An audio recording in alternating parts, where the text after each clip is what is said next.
Would you read a diary if every entry predicted your death? The question hung in Nathan Hale's mind as he stared at the worn leather-bound journal resting on the library desk before him. The cover was cracked, the spine flaking, and the pages smelled of salt and mildew, as though the ocean itself had preserved it. The label pasted inside the cover bore a single name, etched in faded black ink: Elias Furlow, keeper of Blackthorn Light, 1823 to 1837.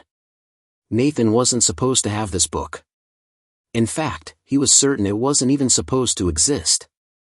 The archives of the New England Historical Society had no record of it, and the dusty ledger he'd signed that morning had listed nothing about a Lighthouse journal tucked in the bottom of an unlabeled crate. It had simply been there, waiting for him, as if placed on purpose. He sat in the dim library, late afternoon light slanting across the tall windows, painting the room in gold and shadow. He rubbed his thumb across the cover again, hesitant. Diaries, he knew, often revealed the private fears and mundane details of the long dead. He'd read hundreds in his career as a maritime historian. But something about this one felt wrong. The air around it seemed thicker, charged, as though the book exhaled faintly when he opened it. The first entry was dated October 3, 1823. A man arrived at the shore today. His ship torn asunder, his lungs full of brine. I thought him gone, yet he spoke my name before he died. How he knew it, I cannot say. The lantern burned bright that night, though no vessel was in sight. I begin to fear the light does not guide ships, but something else entirely. Nathan frowned. The writing was elegant yet feverish, a hand both disciplined and trembling. He flipped through the pages, his pulse quickening as he noticed the dates. Some were neatly spaced, but others skipped months or years. And scattered between the tales of storms, wrecks, and solitude were strange, fragmented notes, predictions.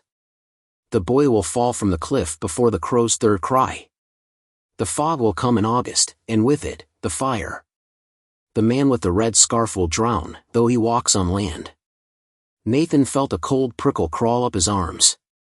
Predictions, yes, but written with certainty, not speculation. He leaned closer to the candlelight on his desk, flipping to the final entries. And that's when his breath caught. The ink was darker here, fresher looking, as though it hadn't aged like the rest of the pages. The handwriting had shifted too, jagged and rushed. Nathan read the words aloud, his voice barely above a whisper. September 10, 2025. A historian named Nathan Hale finds my journal. He will not finish reading it.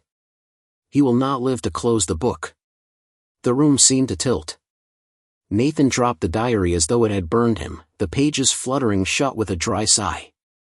His pulse hammered in his ears. He looked around the silent library, half expecting someone to emerge from between the stacks. But there was no one. Only the long hush of dust and shadow. His rational mind screamed coincidence. A trick of an archivist, perhaps, a modern forgery tucked inside a real journal to rattle unsuspecting researchers.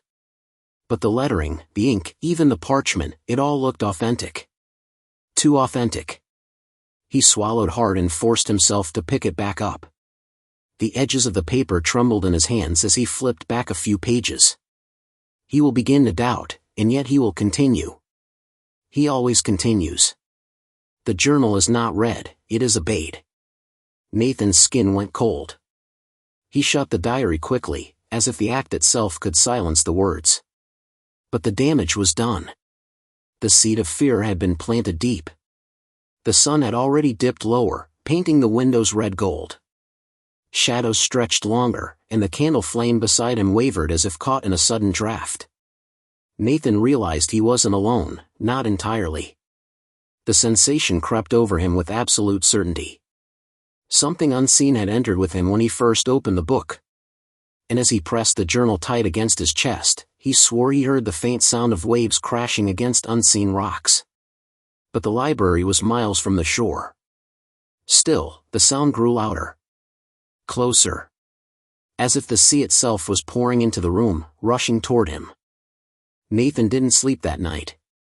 He told himself he was being irrational, that the words in the journal couldn't possibly mean anything, that it was a hoax, a trick, maybe even an elaborate prank.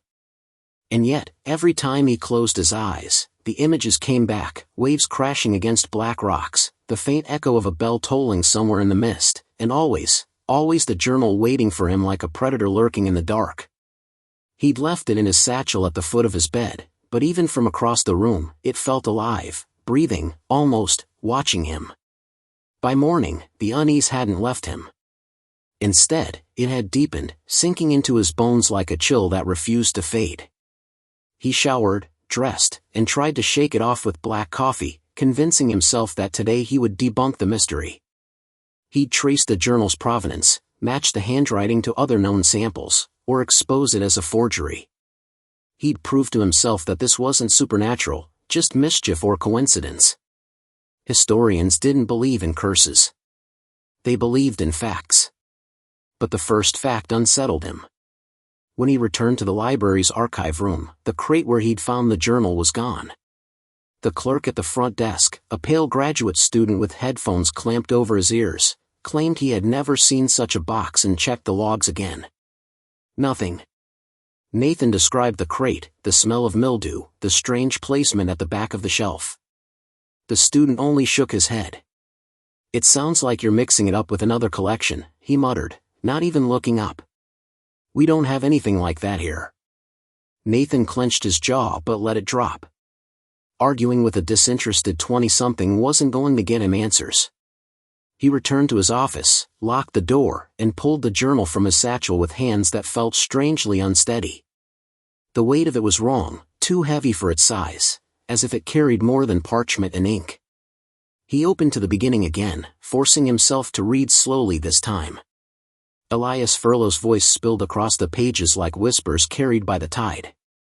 At first, the entries seemed routine: weather patterns, maintenance of the lantern, repairs to the glass. But the more he read, the stranger it became.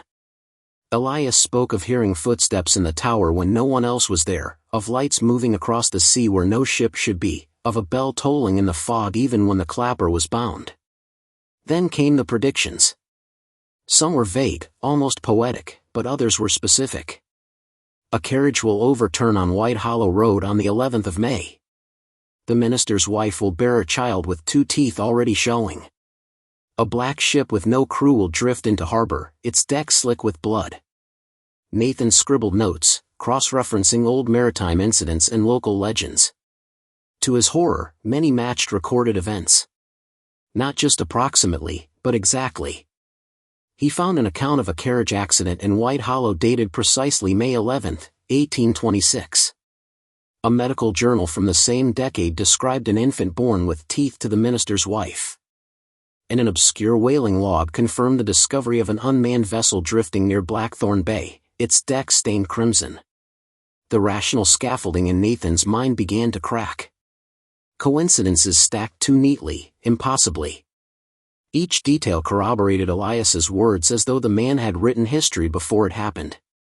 And then came the passages that seemed to slip beyond maritime lore into something more monstrous. The light does not warn sailors. It summons them. The lantern is a signal, a door. When it burns brightest, they draw nearer. I do not know what they are, only that the sea hungers when they come. Nathan sat back, rubbing his temples, his stomach twisting. He could almost hear the sea again, that phantom crash of surf against jagged rocks, though the nearest shore was 20 miles away. He closed the book halfway, meaning to stop, but a darker instinct pressed him onward, as if the journal itself was pulling at his hands. He flipped ahead, and froze. The next entry bore today's date. September 11th, 2025. The historian will search for me in records that do not exist. He will ask questions no one can answer. And by evening, he will hear the bell that tolls for him. Nathan's mouth went dry. The room seemed suddenly colder, the faint hum of the fluorescent lights above dissolving into silence. He sat in stillness, waiting, listening. And in that quiet, so faint he thought it might be his imagination, came the low, resonant peal of a bell. One toll. Distant, but unmistakable. He shot to his feet, slamming the journal shut. His heart pounded so hard it hurt, and his breath came in shallow bursts. The sound hadn't come from outside, the windows were sealed tight, and the campus chapel was a mile away. No, it had come from somewhere closer. Somewhere inside. From the journal. Nathan backed toward the door, his hand fumbling for the knob, when something made him stop. The journal sat closed on his desk, but the air above it rippled faintly, like heat rising from asphalt. And though it was shut tight, a single page at the center fluttered on its own, as if stirred by a breeze only it could feel. Nathan forced himself to breathe, slow and steady, until the sound of the phantom bell faded and the ripple above the journal settled. He stared at the book for several long minutes, as though expecting it to leap from the desk and snap shut on his fingers if he came too close. Part of him wanted to abandon it right then, leave the library, dump the thing in the river, or lock it in some steel cabinet where no one would ever see it again. Yet even as that thought burned in his mind, a heavier, darker curiosity rooted him in place. The predictions were real. He couldn't deny it anymore. He had proof of events that matched the journal word for word, and now the book was writing about him. To walk away meant admitting the thing was right, that his life was already trapped in its pages. Instead, he wrapped the journal carefully in his jacket and carried it out of the library, his steps brisk, his shoulders tense as though every shadow in the hallway concealed something waiting to strike. Outside, the sky had turned a dull slate gray, heavy with the smell of rain. Students hurried past with backpacks and coffee cups, oblivious to the storm creeping into Nathan's life. He kept the book clutched tight under his arm as though it were both treasure and weapon. Back in his apartment, Nathan set the journal on the table and opened his laptop. If Elias Furlow had been the keeper of Blackthorn Light, there had to be records somewhere. Lighthouse keepers were government employees in the 1800s, their names were listed in maritime registries, coastal commission ledgers, even in shipping manifests. At least, they should have been. Hours bled away as Nathan scoured digital archives, flipping through census records, death notices, and naval logs. He found dozens of references to Blackthorn Light itself, its construction in 1822 on a jagged spur of rock off the Maine coast, its reputation for thick fog and treacherous shoals, its decommissioning in the late 19th century after too many ships wrecked despite the beacon burning bright. But the name Elias Furlow never appeared. Not once. Not in crew lists, not in census rolls, not even in obituaries. It was as if the man had never lived. And yet the journal lay open beside him, page after page filled with Elias's words, his neat script detailing storms, deaths, predictions, and confessions in painstaking detail. Nathan ran his fingers over the ink, half expecting it to smear beneath his touch.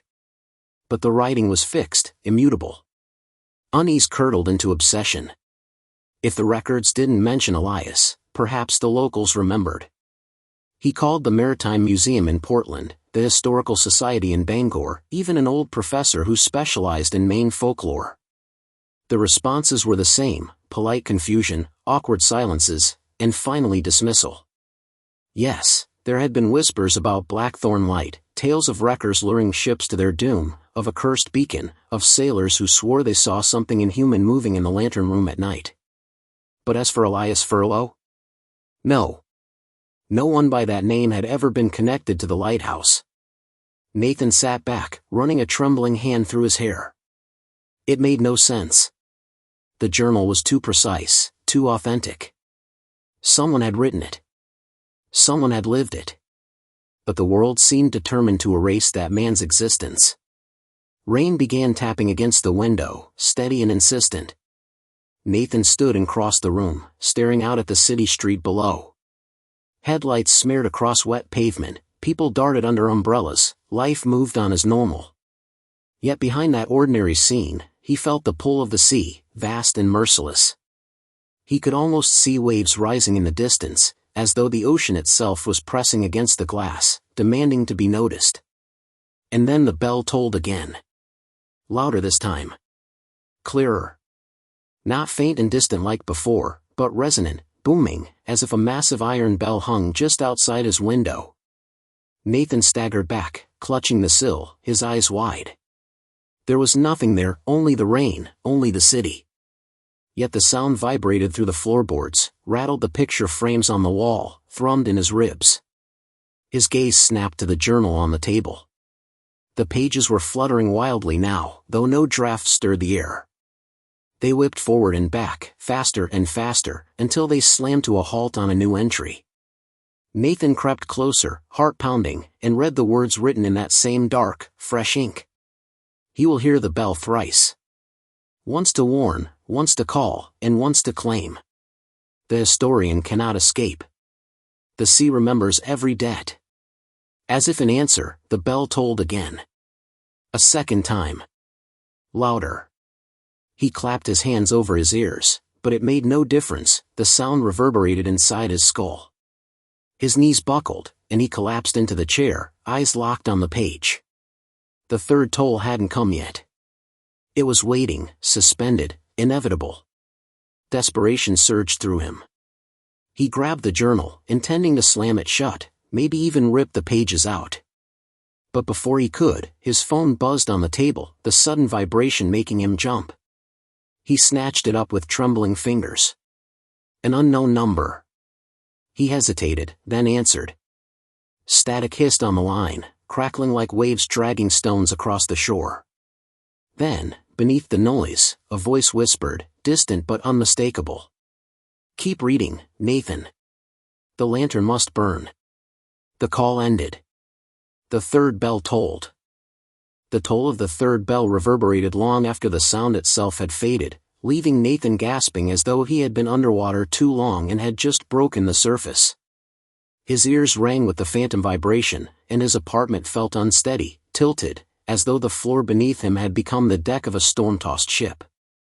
For several minutes, he sat frozen, clutching the journal, afraid even to breathe too loudly, waiting for something to happen, for the walls to collapse, for the ocean to come crashing through his windows, for the book to burst into flames. But nothing came. Only silence, heavy and suffocating, as though the world itself was holding its breath. When his pulse finally slowed, a thought settled in his mind, heavy and undeniable: the answers would not be found in archives or records. Elias Furlow's name might be erased from history, but his life still lingered in the pages of the journal. And the journal had made it clear, the source of its power, its curse, whatever it was, lay at Blackthorn Light. If Nathan wanted to understand, if he wanted even a chance of survival, he would have to go there. He booked a rental car the next morning and drove north along the jagged coast of Maine. The weather was bleak, as though the sky itself had been summoned by his intentions. Thick clouds pressed low, rain fell in thin sheets, and the ocean thrashed against black cliffs with relentless fury. The road grew narrower the farther he traveled, winding through patches of dense forest and small, isolated fishing towns where people eyed strangers with suspicion. Twice, he stopped at gas stations to ask about Blackthorn Light. Each time, the attendant stiffened, gave clip directions, and avoided eye contact. One woman, gray-haired and hollow-eyed, had leaned close and whispered, "Best not to go out there after dark. Some places remember too much." Then she had turned and refused to say another word. By dusk, Nathan reached a weather-beaten village clinging to the cliffs above the sea. The houses sagged under the weight of decades of storms, and salt had eaten into every surface. Beyond the harbor, in the distance, he finally saw it, the silhouette of Blackthorn Light. The tower jutted from a rocky island half a mile offshore, stark against the bruised sky. Even from here, he felt its presence, as though it were watching him approach. The lantern room at the top was shattered, glass long since gone, but he could almost imagine a faint glow pulsing there, steady as a heartbeat. Nathan checked into the only inn in town, a sagging wooden building whose lobby smelled of fish and mildew. The innkeeper, a wiry man with skin like tanned leather, handed him the key without a word. But when Nathan signed the register, the man paused, eyes lingering on the name. "You're not from here," he said flatly. "No," Nathan admitted. "I'm a historian. Researching the old lighthouse." The innkeeper's eyes narrowed, and for a moment, his expression shifted, something like fear flickered across his face. Then he leaned closer, his voice dropping low. "You're not the first to come asking about Blackthorn." And none of them stayed long. Nathan's throat tightened, but he forced a nod and took his key upstairs. The room was small, the wallpaper peeling, the bed sagging, but he barely noticed. He placed the journal on the desk and sat staring at it, the ocean's roar filtering through the cracked window. He hadn't dared open it again since the toll of the third bell, but now the temptation gnawed at him. Perhaps there was something, an entry he had missed, a clue about what to expect when he reached the lighthouse. Finally, with hands trembling, he flipped it open. The pages fell to an entry from 1831, written in Elias's tight, spidery script. I lit the lantern against my will tonight. The light was not mine, it was theirs. The beam turned the fog to glass, and through it I saw the faces of the drowned. They called to me, mouths full of salt, eyes black with hunger. The sea took another ship, and I think it rejoiced. I do not know how much longer I can obey, but to extinguish the light is to invite them closer. The flame is both prison and beacon. Without it, there will be no barrier. Only tide. Nathan's stomach churned. The words felt less like a record of the past and more like a warning written directly for him.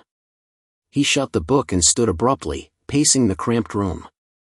His reflection in the window caught his eye, pale and frantic in the dim light, and for a moment, he thought he saw another figure standing just behind him in the glass. He spun around, nothing. Only the empty room and the journal on the desk, its pages fluttering as though stirred by an invisible breath. That night, he dreamed of the lighthouse. He was standing at its base, the waves clawing at the rocks, the lantern above blazing like a second sun. Through the beam, he saw shadows moving in the fog, dozens, maybe hundreds, faces twisted and swollen, their hands pressed against the invisible barrier of light. They were waiting, patient and hungry. And above them all, silhouetted in the lantern room, stood Elias Furlow, his eyes hollow, his hand raised in silent command. Nathan woke before dawn, drenched in sweat, the echo of the bells still humming in his bones. He knew then that there was no turning back. Today, he would cross to Blackthorn Light. Whatever waited there, truth, death, or something far worse, was already tied to him. And as he rose to dress, he noticed something new, the journal lying open on the desk, though he was certain he had closed it before collapsing into bed. A fresh line of ink glistened on the page, written in the same jagged hand as the future entries. September 12, 2025.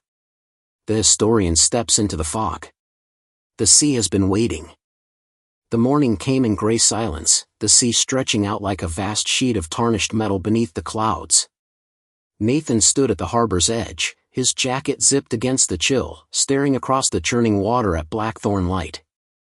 From here, the lighthouse looked skeletal, its stone walls streaked black from centuries of storms, its lantern room shattered like an empty eye socket staring back at him. The air tasted of iron and brine, sharp on his tongue, and though the town behind him was beginning to stir with the sounds of engines and clattering boats, the space between him and that tower felt utterly separate, as if Blackthorn existed in a different world altogether. He had asked around at dawn, quietly, trying to find someone who would take him across. Most had ignored him, others muttered excuses, weather too rough, boat engine broken, not worth the risk. It wasn't until he pressed a folded bill into the leathery hand of an old fisherman that he got a reluctant nod.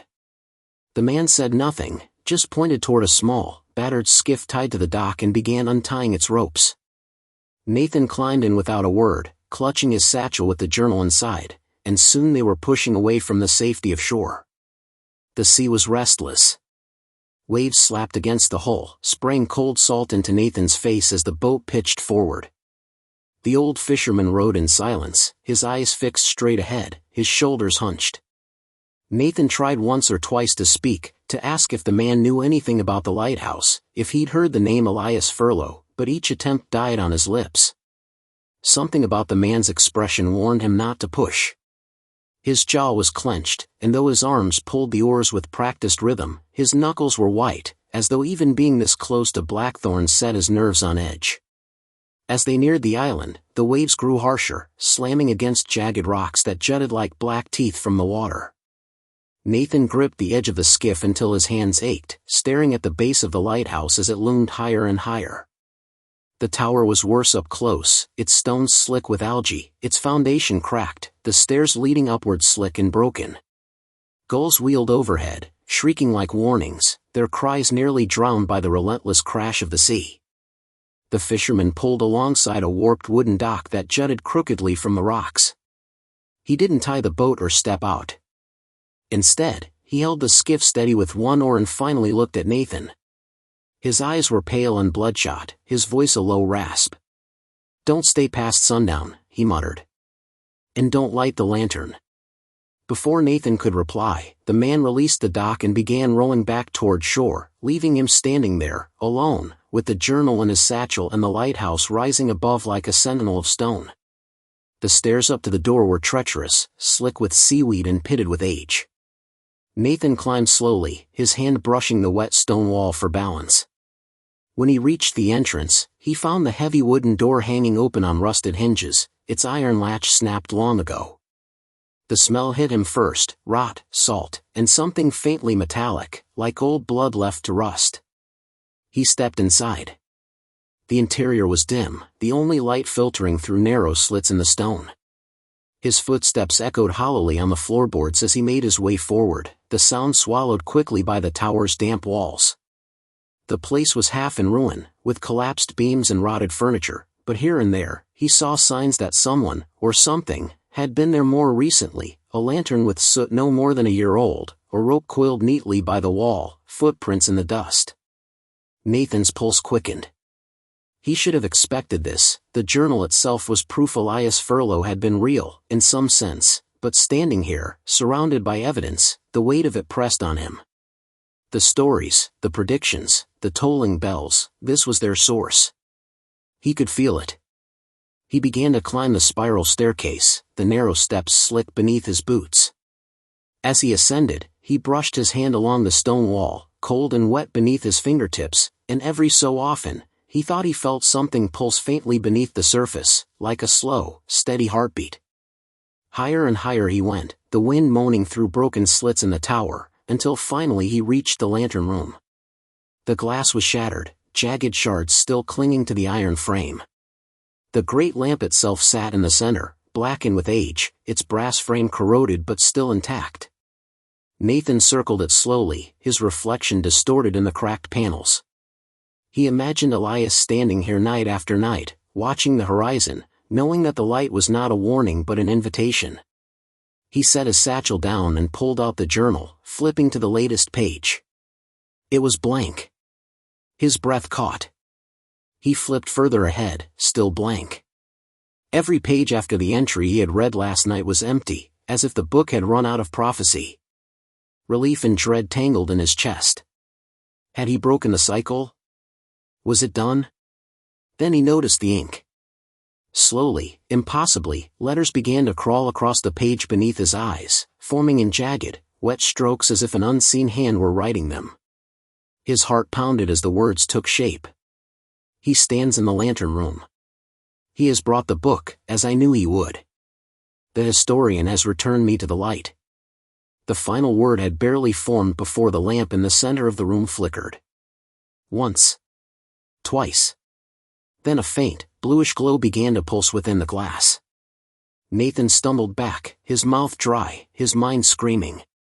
He remembered the fisherman's warning, don't light the lantern. But the lantern was lighting itself. Outside, the fog rolled in, thick and sudden, swallowing the horizon. And in that dense, suffocating mist, Nathan saw them, shapes, dozens of them, pressing forward toward the light. Pale faces, hollow eyes, mouths open in silent screams. The drowned.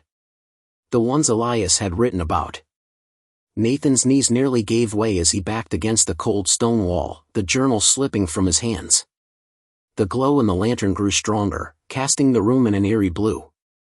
From deep below, rising through the tower like a vibration in the bones of the earth, came the low, heavy toll of a bell. Once. The toll of the bell seemed to shake the very marrow in Nathan's bones.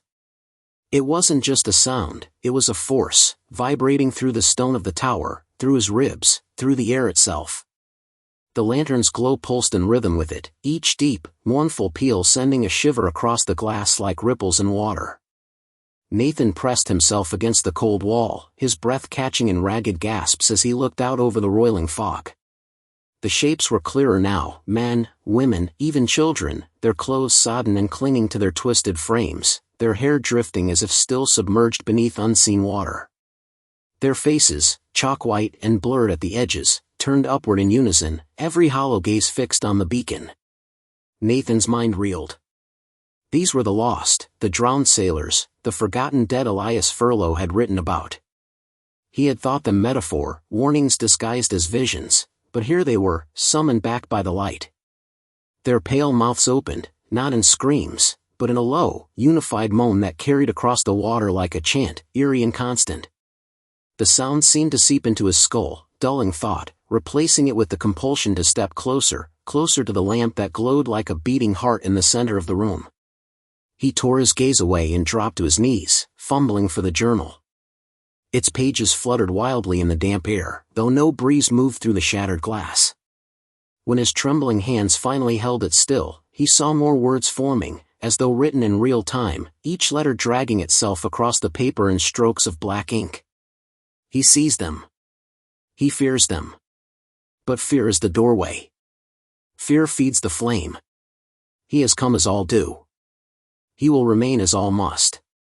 The penmanship was jagged, frantic, but unmistakable. It was Elias. Nathan felt bile rise in his throat. The journal wasn't just predicting. It was recording. It was alive. The bell tolled again. This time, the sound dragged his vision sideways, pulling his attention to the shadows gathered at the edges of the room. They seemed thicker now, darker than they had any right to be. He blinked, and one of them shifted, peeling itself from the wall with the slow grace of something long dormant. A man, or what was left of one, stood there, his figure gaunt, his skin paper-thin, stretched tight over a face too sharp to be human. His eyes burned with the same pale glow as the lantern, and in his hands, he clutched a rusted lantern of his own, long extinguished, swinging from a corroded chain. Elias Furlow. Nathan knew it without question, though he had never seen his face. The presence was overwhelming, crushing, as if the air itself bent beneath the weight of his gaze. The drowned outside wailed louder, their song surging with anticipation, and Elias stepped forward, the boards groaning beneath his waterlogged boots. "You've carried my words," Elias said, his voice like stone grinding against stone. "And in doing so, you've carried me." Nathan's mouth was dry, his words broken. What do you want?" The figure tilted his head, that ghostly light burning brighter in his hollow sockets. "Want? The sea does not want. The sea takes. The light does not choose. It calls." He raised his hand toward the pulsing lamp. "And you answered." Nathan shook his head violently, pressing his back harder into the wall as though he might vanish into it. "No, I didn't come to answer anything. I came to learn. To understand. I thought it was history, just history." A low, guttural laugh rattled from Elias's chest, a sound so devoid of mirth it chilled Nathan's blood. "History is hunger. You read the words and believed you stood apart. But you, too, are written." At that, the journal shuddered in Nathan's hands. He looked down and felt the bottom drop out of his stomach. New lines were carving themselves into the page, ink spilling like veins. The historian stands in the lantern room. The drowned wait below. He cannot leave. He will not leave. His story is part of mine now. The bell tolled again, so loud Nathan clamped his hands over his ears, but it didn't matter, the sound was inside his skull, vibrating through every nerve. The drowned pressed closer, their pale faces nearly at the base of the tower, their outstretched hands clawing the rocks. The fog thickened until the horizon disappeared, as if the rest of the world no longer existed beyond this island. Elias stepped closer, his presence suffocating, the smell of brine and rot rolling off him in waves. His lantern swung once, twice, and Nathan felt the pull in his chest, as though some invisible tide had hooked into him. His heart raced, his breath came shallow, and panic thundered through his veins. He stumbled toward the broken glass of the lantern room's edge, looking down at the seething mass of drowned souls, their arms raised in supplication. And then Elias's voice cut through, softer now, yet infinitely more terrifying. "You will light the way. As I did. As all must. The sea does not forget, and it does not forgive. The flame is eternal. And now, it is yours. The lantern's glow flared, blinding in its intensity. Nathan screamed, shielding his face, but the light burned through his eyelids, searing into his mind. Behind the brilliance, he saw flashes, ships torn apart on jagged reefs, men dragged screaming into the deep, women clutching children as black water swallowed them whole. And always, the lighthouse, its beam cutting through the storm not to save, but to summon. Nathan collapsed to his knees, the journal tumbling beside him, its pages flipping madly as if in a storm. Ink poured across them in waves, spelling out words he could not keep up with, names, dates, deaths, disasters, each one scrawled in relentless succession. He realized, with sick clarity, that the journal was no longer recording the past. It was writing the future, and his name was among the first. The bell tolled once more, so loud it cracked the glass, sending shards scattering across the floor. And with that shatter, Nathan realized he was not merely a reader of history. He had become part of the story. The silence after the bell faded was worse than the sound itself. Nathan crouched on the splintered floor of the lantern room, every muscle trembling, waiting for the next peal, the next flash of searing light, the next breath of Elias's presence. But nothing came. Only the grinding roar of the waves below and the low moan of the drowned pressing against the rocks. His chest heaved as he dragged air into his lungs, trying to remember what it felt like to breathe without salt burning the back of his throat. He forced his eyes open, blinking against the afterimage of the flare. The lantern at the heart of the tower glowed faintly now, pulsing slower, as if it had taken what it wanted, for the moment, and was content to rest. Nathan crawled across the floor toward the journal, his fingers closing around its damp cover. The pages were still writhing, names and deaths spilling across them in frenzied waves of ink. He saw shipwrecks that hadn't yet happened, names he didn't recognize, dates from the coming months. Then his stomach lurched. There it was, his own name again, written in the same spidery hand as all the rest. The words carved into the page with brutal clarity. Nathaniel Carter, Keeper. The word made his blood run cold. Keeper. Not historian, not intruder, not victim. Keeper. As though the moment he had stepped foot on the island, his fate had already been sealed. He slammed the book shut and pressed it against his chest, rocking back and forth as though the pressure of his own arms could crush the truth out of existence. He tried to tell himself this wasn't real. That it was exhaustion, stress, the fever dream of a man too long buried in dusty archives and half-forgotten legends. But the salt stinging his lips was real. The distant glow of faces in the fog below was real. The cracks spidering through the glass of the lantern room were real. And so was the echo of Elias Furlow's hollow voice still ringing in his ears. He couldn't stay here. He had to leave, tonight, now, before whatever power had begun to weave its grip around him finished the work. Nathan staggered to his feet, every step unsteady, and stumbled down the spiral staircase, the journal clutched in one hand like a lifeline. His breath echoed harshly against the cold stone walls, his footsteps loud enough to wake the dead, and more than once, he thought he heard others falling into rhythm behind him. He didn't dare turn to look. At the base of the tower, the heavy door groaned against his weight. He shoved it open and staggered into the night. The fog outside had thickened into a wall, so dense the rocks beneath his boots seemed to vanish into nothingness. The sea crashed and seethed, but the shore was gone, erased, as though the island floated in a void. Still, Nathan forced himself forward, climbing down the jagged path he had taken up just hours before. He remembered the way, or he thought he did, but each turn seemed wrong, each ledge unfamiliar.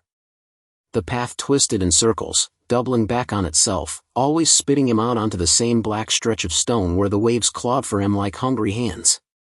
He called out, first in desperation, then in rage, but the fog swallowed his words whole, muffling them into a low murmur, like a voice half-remembered in a dream.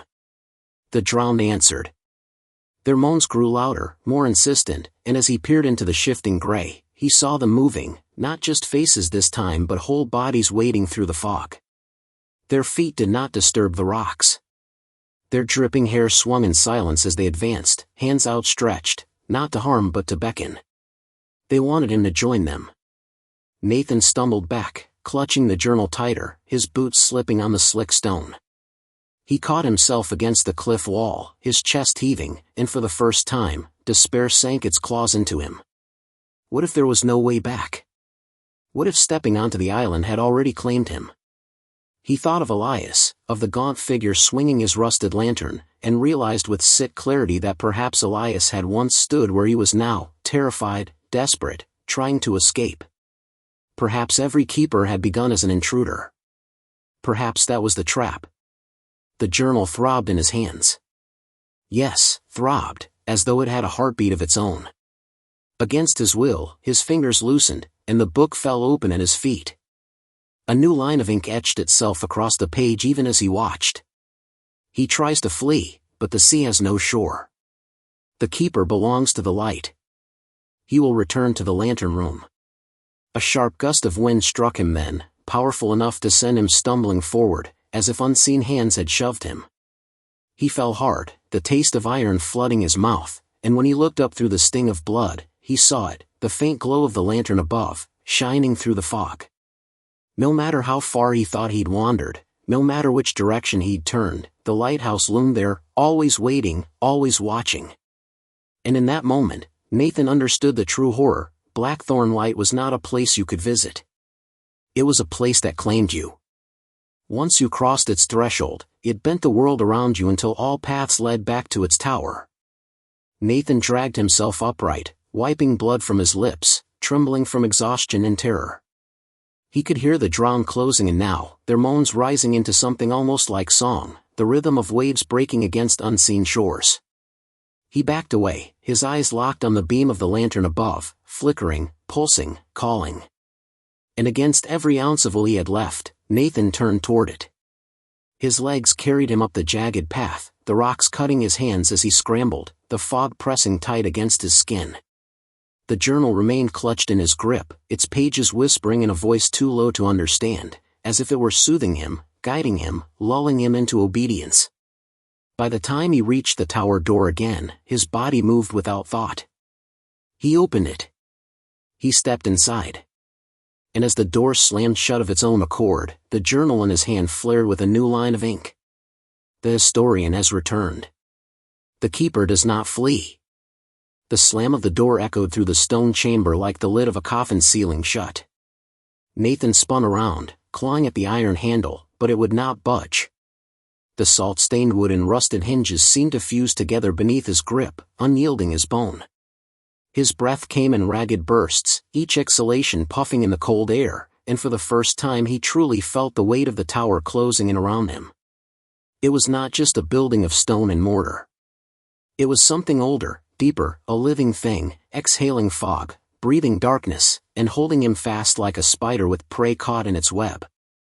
The journal, still clutched in his hand, vibrated faintly as if in sympathy with the tower's pulse. He stared down at it, loathing it, tempted to hurl it into the shadows.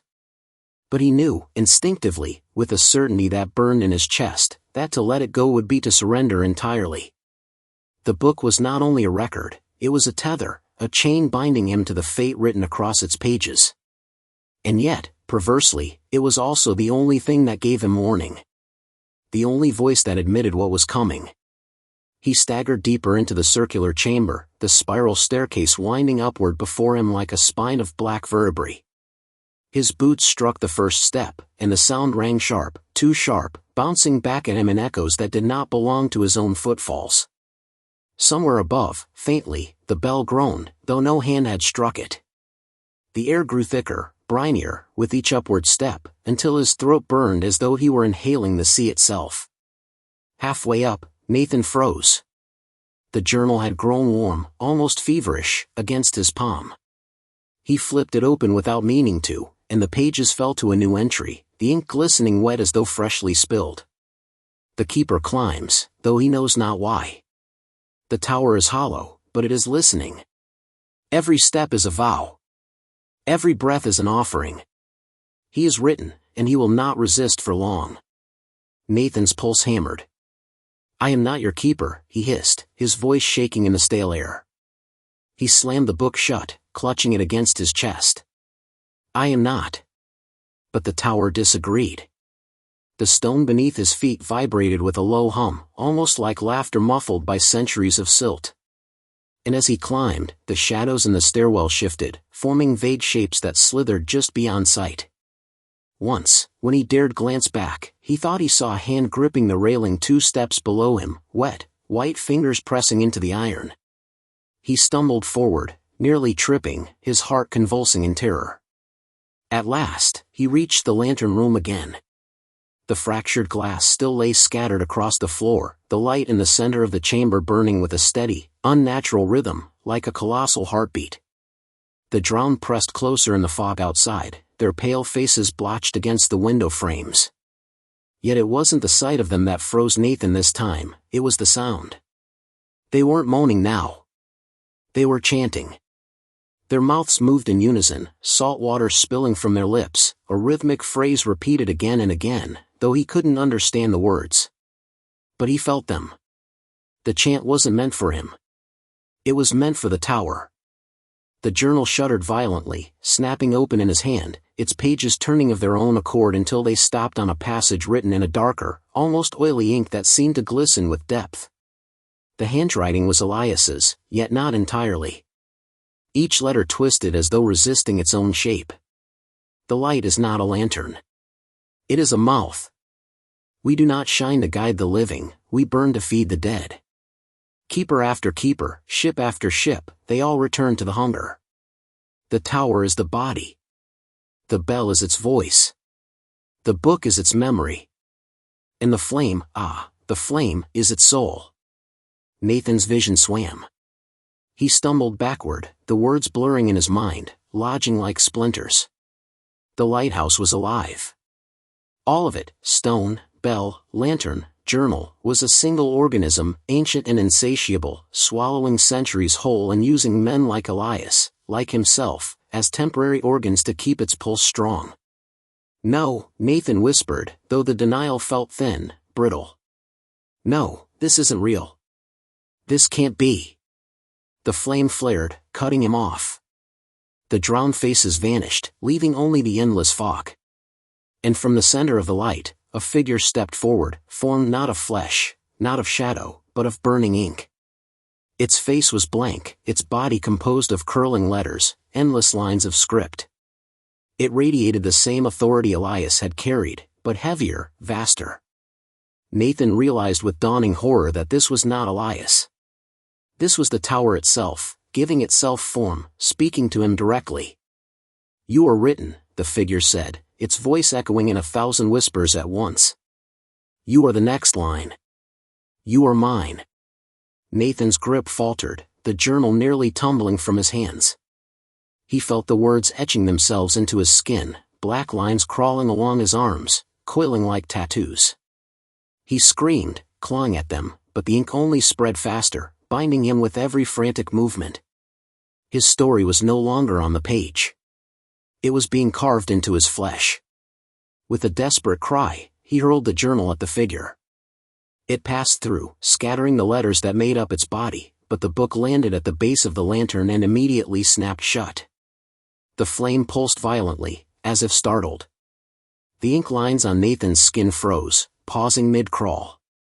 For the first time, he felt the tower hesitate. And in that hesitation, a sliver of possibility cracked open in his mind. Maybe, just maybe, the journal wasn't only a prison. Maybe it was also a key. Nathan staggered backward, his eyes burning, his skin crawling with the black threads of ink that had tried to root themselves into him. His chest heaved, lungs straining as though the tower itself pressed down upon him. The figure of shifting script had collapsed when he flung the journal, dissolving back into the pulsing flame. For a heartbeat, or perhaps longer, there was silence, only the crash of distant surf muffled by the fog. And in that silence, Nathan understood something vital: the journal wasn't just a record. It was the nerve center of the lighthouse's body, its means of shaping reality, of binding men like Elias, and now him, into its living story. But it had faltered. When he hurled the book, when he broke its rhythm, the tower had shuddered. The ink crawling over his arms had stopped mid-stroke. That meant it wasn't invincible. It could be resisted, perhaps even rewritten. The thought festered, daring, reckless. Nathan's hands shook as he retrieved the journal from the base of the lantern. Its cover felt warm, like skin left too close to fire. For a long moment, he stared at it, weighing the impossible decision. To open it willingly was to risk submission, but to turn away was to accept that he was already trapped. He could not leave the island, could not escape the spiral path that always led him back to this cursed tower. If the lighthouse was alive, then its hunger was endless. If he did nothing, it would consume him as it had consumed Elias. He opened the book. The pages rustled as though sighing, and immediately new lines etched themselves across the yellowed paper. The keeper lifts the journal. He knows resistance is futile. He will read. He will obey.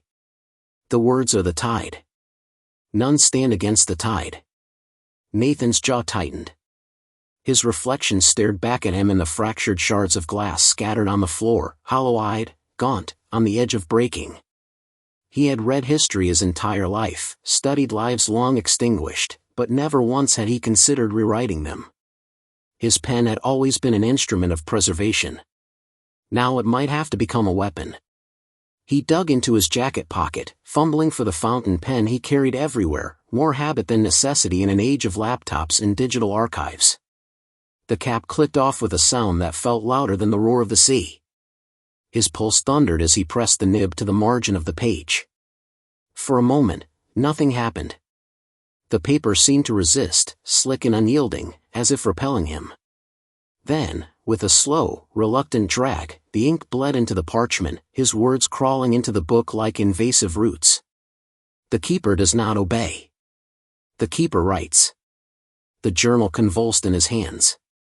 The letters already inked across its pages writhed, squirming against the intrusion, twisting themselves into unreadable knots. The lighthouse groaned, its stones grinding, dust sifting down from the ceiling. The drowned outside howled in dissonance, their chant breaking into a shriek of fury. The flame at the center of the chamber flared, brighter, hotter, lashing out in streams of blinding light. Nathan shielded his eyes, his heart hammering with a terrible exhilaration. He had done it. He had made the tower react.